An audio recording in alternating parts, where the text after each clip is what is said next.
Hey friends, before the video starts, I wanted to warn you that there might be some subject matter that not everyone can handle. So, viewer discretion advised, and I hope you enjoy it. Welcome new and old friends. My name is 242, and today, 2 got us 5 ghost stories. So, turn off your lights, make sure your doors and windows are locked. Things are about to get spooky.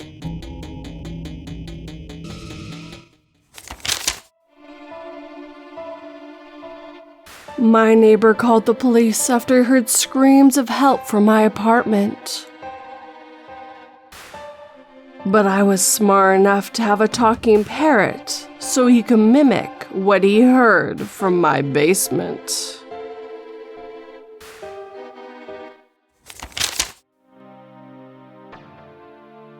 Creepy Condo Unit by Cheesecake Frequent 18. Hi, I just need your advice on how to handle this. Me and my boyfriend moved in last July to this condo in Pinto. This is for a 1-year lease contract.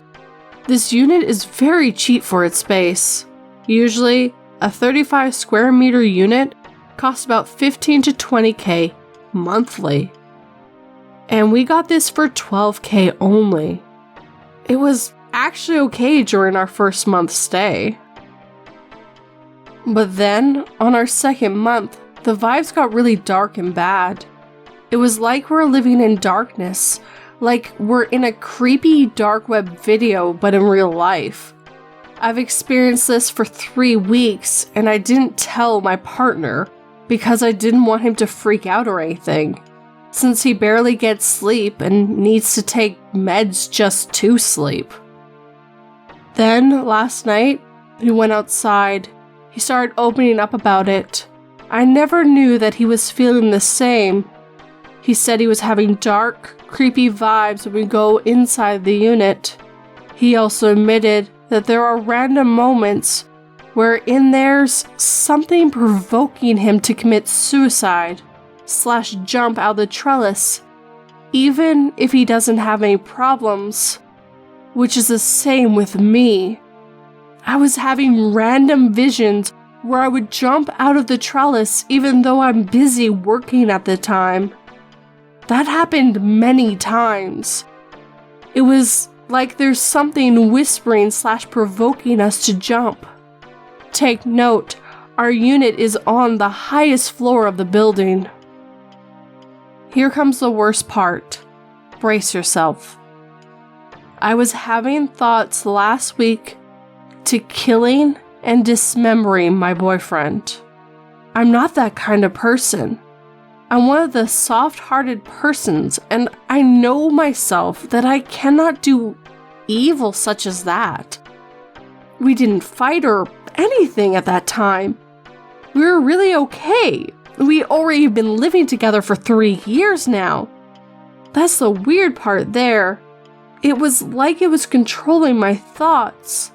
That's why for 2 weeks, I was sleeping in the other bed because I was scared that I can harm him. I told him about the reason why I'm doing it, and I'm just praying by heart to remove those thoughts. There was also the scenario that we both experienced. He said that whenever he glanced at the mirror, he seen that his eyes were different, like demonic eyes. And he was, like, smiling at the mirror's reflection, even though he's not. And I was experiencing that for weeks. That's why I was always avoiding to look at the mirror. The unit is full of mirror walls, so wherever you look, you would see your reflection. We would also feel that there was someone looking at us whenever we were very quiet. We were very freaked out last night when we learned that we were experiencing and feeling the same. We told the guard about it, and he accompanied us to our unit to get our stuff. The guard said out of the 40 units on the floor, there are only 3 units that are occupied, and no one is living beside our unit, so he doesn't know where the knocking/thumping sounds from the sidewalls are coming from. We went to my family's house to spend the night. We're going to talk to the unit owner today. We're not sure if she would believe us or if she would consider that a valid reason for us to move out of the unit. According to the contract, the 3 months advance payment/deposit would be forfeit if we move out since the contract is for a year. What reason should we tell the owner? Please help.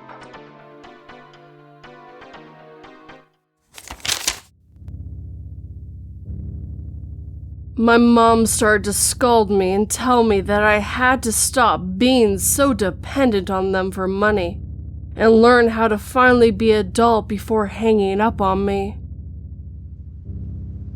The kidnapper gave me a sympathetic look as he prepared to cut off another one of my fingers.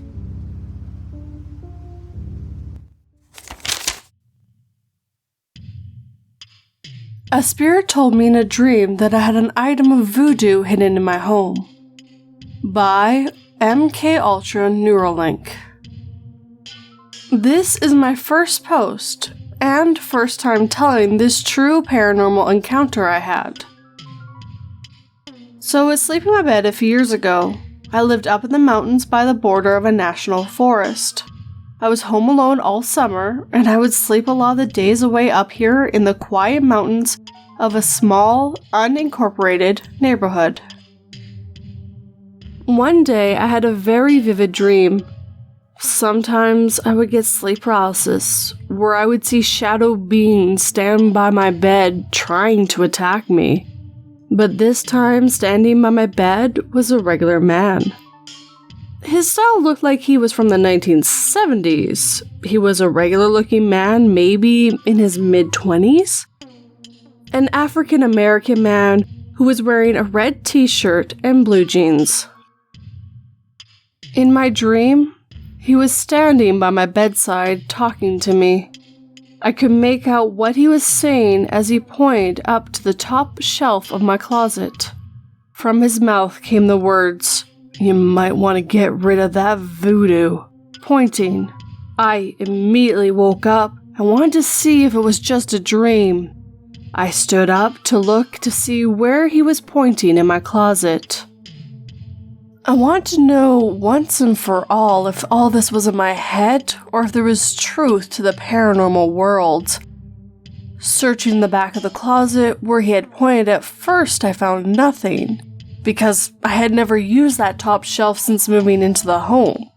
But reaching behind the shelf, I found something hidden, intentionally, behind the middle plank of the shelf wood. And I pulled up a rolled up scroll of paper, and out of it fell a lock of braided golden hair.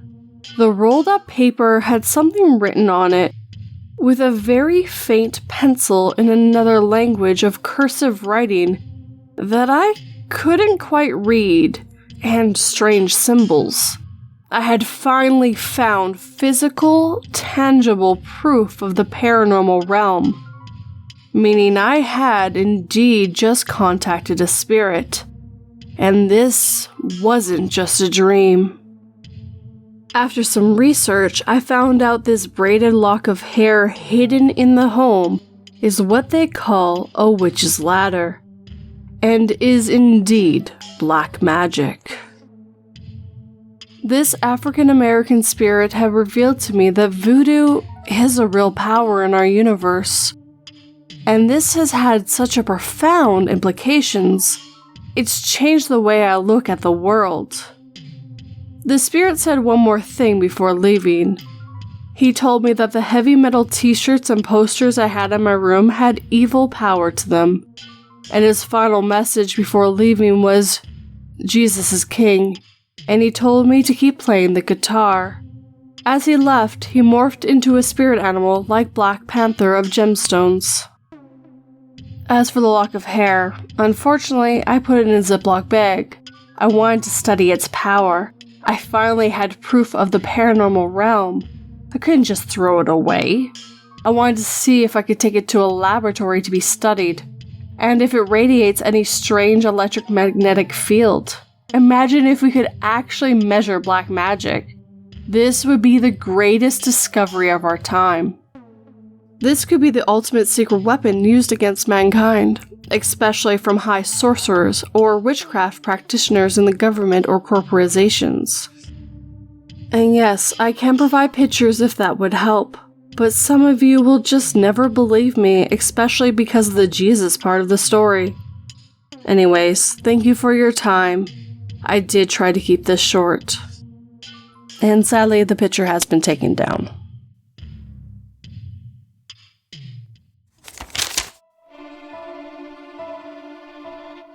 I woke up in cold sweat and let out a scream after I had a nightmare about someone breaking into my house.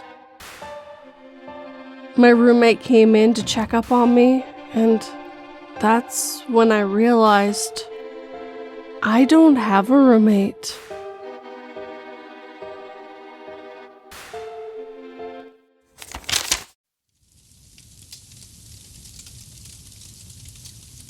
I moved into an old house and something is trying, poorly, to mimic my cat. By QueenOzymandias. I moved to my current address just a few months ago, and as my family and I were moving in, our upstairs neighbor told us that the house is fairly active for paranormal activity. I didn't really know what to think. I don't consider myself a skeptic or a believer, but there are truly no explanations for the things I've experienced. The first big experience I had in the house was a few days after we started moving in. We were only moving from another city over, so we decided to kind of take our time with the move. My mom and brother had taken the U-Haul back to the apartment to load up belongings, while I stayed behind and started moving the boxes into rooms. I was moving the boxes from the living room into the kitchen when I looked up to look out the window. I found a man in an old black suit and hat walking down the sidewalk to the backyard. He didn't look at me, he just walked straight back. I thought at first that he was possibly the property manager or owner. I opened the back door to go and meet him, but he had disappeared. That was before the neighbor warned me. He told me that the malicious activity mostly takes place in the basement. Snarls, throwing rocks, scratches. I've only experienced knocking sounds and weird shadows. And his son's bedroom upstairs. He told me his son was dragged out of his bed by the ankles. Most of what I've experienced has been in the kitchen. I often hear people walking upstairs in areas that have since been boarded up. There's a staircase that the owners boarded up and turned into a pantry. Stuff is constantly getting knocked off countertops and thrown onto the floor. I was also grabbed once when sweeping the floor. I haven't really given it any attention or tried to contact or communicate because it hasn't really impacted me. A lot of it I just thought was weird and figured it's an old house. Old houses do weird things. Last night was completely different. It was around 2:30 in the morning. I was in bed, trying my best, when I heard something in the living room or kitchen making the weirdest noise I've ever heard in my life. It sounded like a man yelling, trying to mimic a cat in heat. It was not my cat. He's neutered and was asleep by my feet. I mentioned mimicry in the title because sometimes my cat makes yowling noises when he's out in the kitchen. He really likes the way his meow is carried and echoes back to him. This was not that sound. It was not a cat outside. I have the windows closed and the air conditioning on. this sound was inside the house. I have no idea what could have made this noise other than something supernatural. It scared the hell out of me, and I haven't been able to stop thinking about it. I'm kind of concerned. I don't know if I should truly be concerned. Is this a sign that whatever entities are in the house are getting bolder? Are trying to target my cat? I love to hear if you have any ideas on what it could be, or if you experienced similar things, especially what happened after.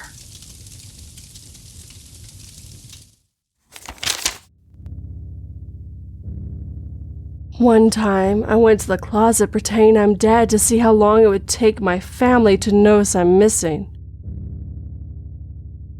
It's been 15 years now, and I'm starting to wonder if I'm really alive.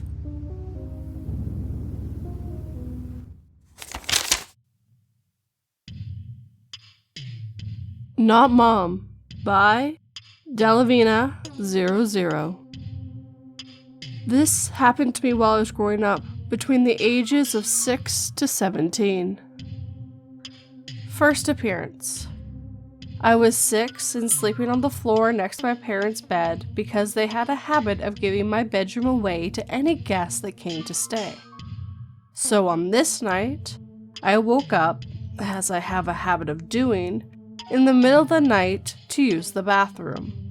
But when I opened my eyes, I saw my mother sitting on her wicker stool, facing her vanity mirror and putting on her makeup. The overhead lights were on dim and her movements were slow and even-paced. Now, something about the layout of my parents' bedroom you should know. From the main room, you have the bed that sits in the middle. Off to the left of that is a small open area with a half walls and an opening for a walkway with a door in the middle. There are 2 countertops, one for each side of the walkway, and in between the door and the door leads to the bathroom with a toilet and a shower. So, I see my mother putting on makeup and it confuses me. So I sit up and call out to her in a loud whisper. She ignores me. So I call a little louder.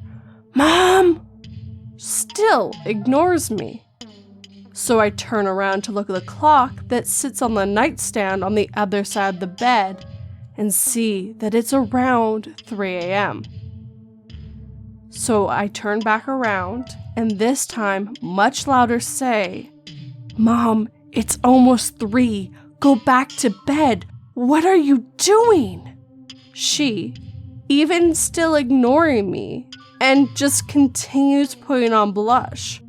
All the while, the wicker from the stool is creaking as she moves, and the light is still on dim. So I thought she must have been sleepwalking. So I stood up to go wake up my father, and that's when I notice my real mom asleep in the bed. I slowly turn around to stare at the woman sitting in my mother's chair that looks identical to my mom. And that's when the woman's head slowly turned around to look directly at me. I stood still as I stared back into her red eyes. By this point, my heart was pounding, but my need to use the bathroom was much greater. So I slowly kept whispering to myself, "She's not real. She's not real." As I walked closer to her, her eyes followed my movement until I was about a foot away from her, and that's when she disappeared and the lights shut off. After finally using the restroom, I crawled back under the covers and stared at the seat for hours. I didn't realize this wasn't going to be the last time that I would see her. I have told these stories to my parents much, much later in my life, as at the time I thought they wouldn't believe me. So we have nicknamed her Not Mom.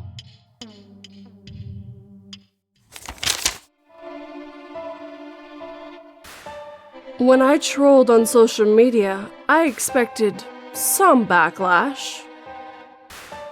I didn't expect the mob outside my home holding my mother hostage.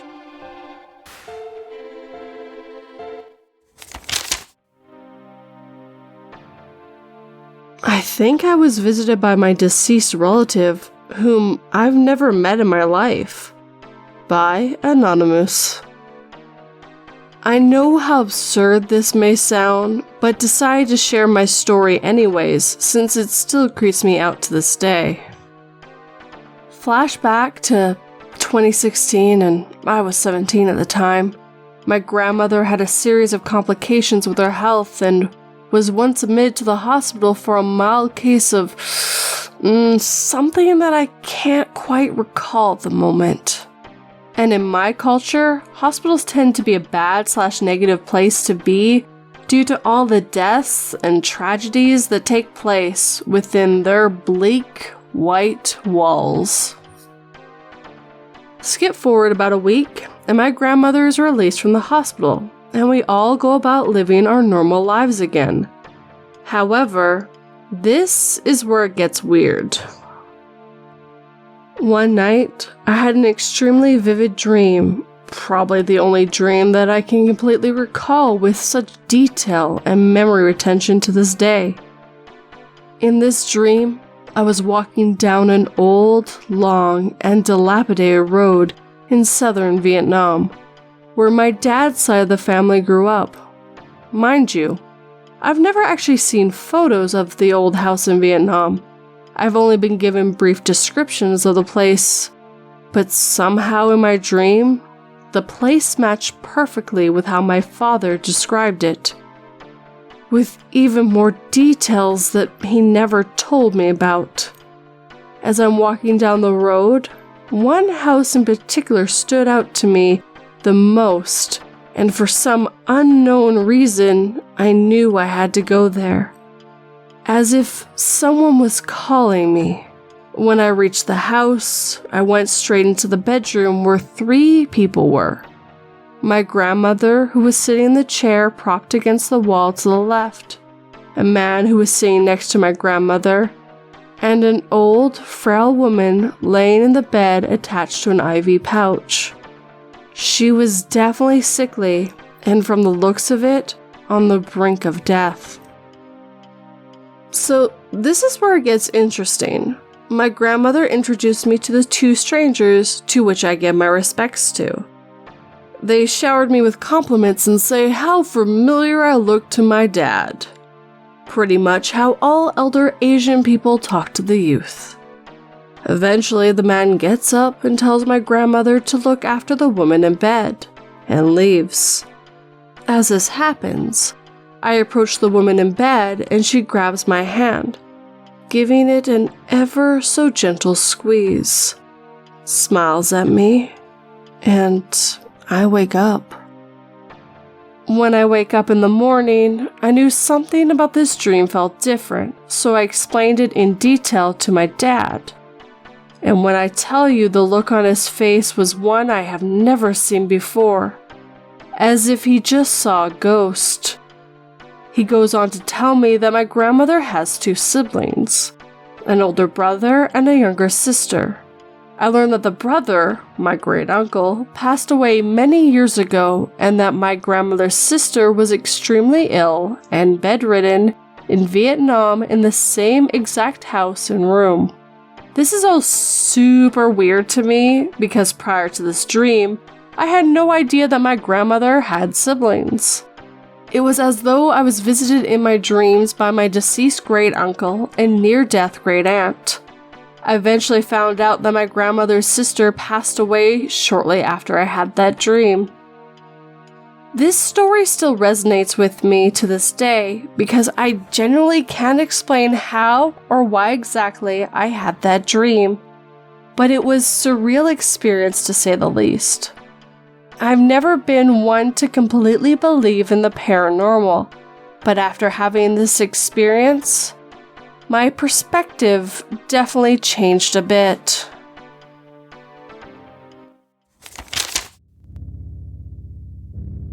I have been labeled a freak and a weirdo by people, as I am constantly screaming at the top of my lungs.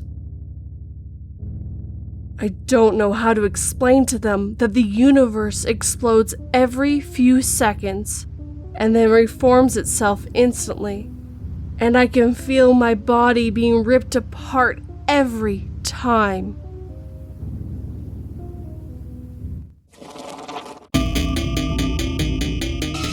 I do hope you enjoyed these stories this evening.